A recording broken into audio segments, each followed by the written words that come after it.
Alright everyone, it's time for the big political news of the day, which comes from over in France, specifically with regards to Marine Le Pen. Now, Le Pen is 50. She's not an old woman, she's middle-aged, she certainly doesn't have any mental problems, she doesn't have like Alzheimer's or anything. The French government has commanded her to take a psychiatric evaluation to make sure that she's able to make decisions. Why? Because she made a Twitter post. Yeah, she decided to post grotesque material related to sort of, Islamofascism.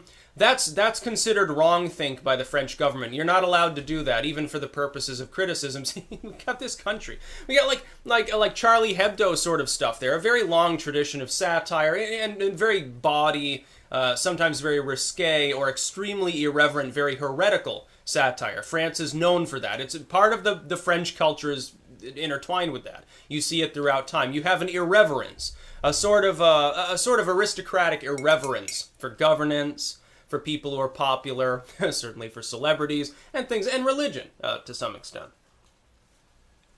But because the establishment there is terrified of Le Pen, because, Front National, which I believe is now National Rally, I believe they've changed their name. I'll have to look into that, but I believe that's the case. They're terrified of her, because she's still gaining support. What's happened in the last election?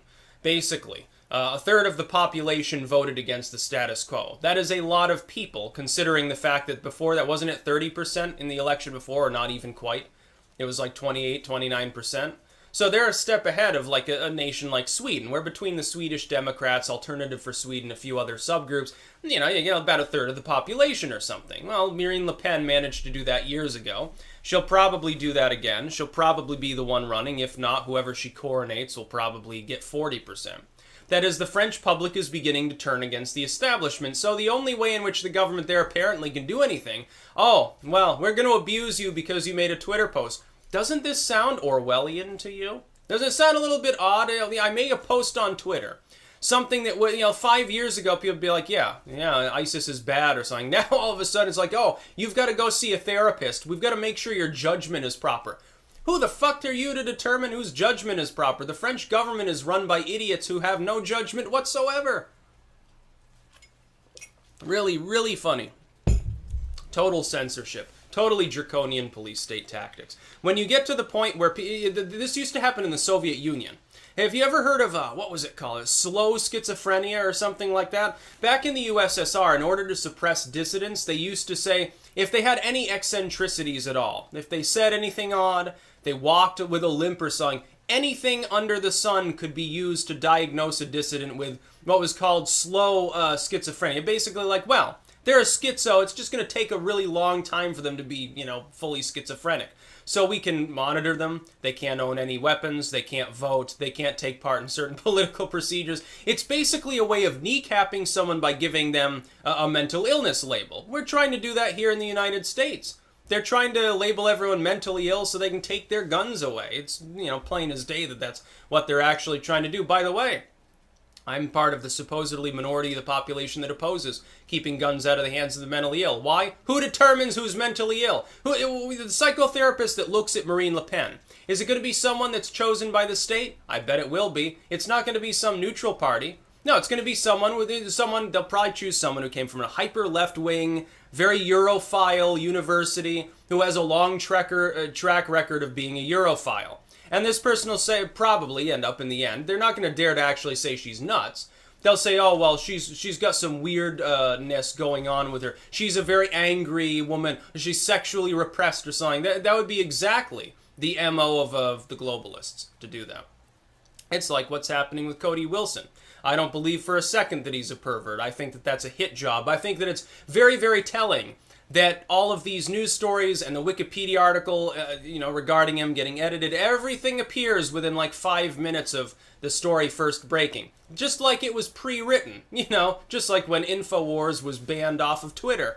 We know that was pre-written. Twitter tipped people off to it beforehand because it had already made the decision to kick him off. It's like, hey, you got 30 minutes warning here. Edit your articles, everybody. Deep State 101.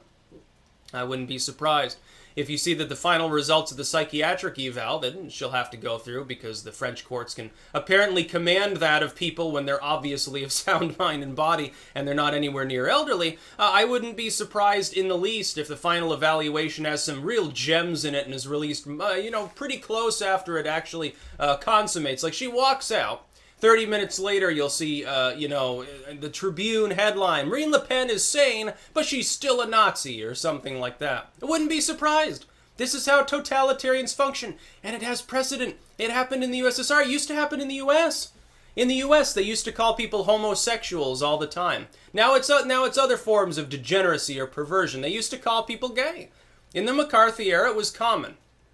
Basically, you smear someone as being degenerated. There's something wrong with them. They're crazy, they're a kook, a conspiracy theory. We see that label flung around constantly. It's a propaganda label. It works. That's why they keep using it. And by they, I mean basically anyone. I can call you a conspiracy theorist too. And therefore, people who don't recognize your work are more averse to it naturally. They're less receptive. The idea is to preempt the person's popularity by inoculating people. This can be benevolent or malevolent. You can attack someone because you think that they genuinely are tyrannical, and you can make a mockery of them preemptively to keep people from taking them seriously. We see this. It can be benevolent. More often it's not. More often it's a corporation, an entrenched power structure within a state, a bureau, something like that that's doing it, a major bank, a political front. So you see that's what the French establishment is attempting to do to Le Pen. They're afraid of her. They know that in the next election, at the very least, regardless of what happens, for a national rally or whatever it is now with Le Pen probably heading it, will be at least the second largest political movement. And once again, a third or 40% or whatever of the population will feel let down, become more socially alienated, more Eurosceptic, and more given over to her policies. They're afraid she's going to become a dictator. I think the more benevolent, probably are genuinely worried. They'll go, our republic will fall. Because they're just blind. They're not being malevolent, they're just blind. They think that things are peachy because they live in a gated community. We see that with some of the left here. They mean well, it's just that they're fucking blind and stupid. But then you have the malevolent component. It's the same as within a moral panic. Then you have the government component that's there like, hey, we don't want to give up our $1 million a year jobs, our $1 billion treasury access. We don't want to give up all the money and power and diplomatic visits, all of the other things that the taxpayers give us. Fuck Le Pen. We're going to make her out to be a crazy woman. France, or rather, Europe at large, where posting the sad truth, the reality about a fascistic theocratic movement is considered to be evidence of mental illness. So you shouldn't be able to run a party because, we're going to put you in the nut ward. It's basically like what they did to people back in the 50s and 60s. It's chilling that would happen in a supposedly civilized, westernized, first world, advanced, intellectually developed, enlightened nation.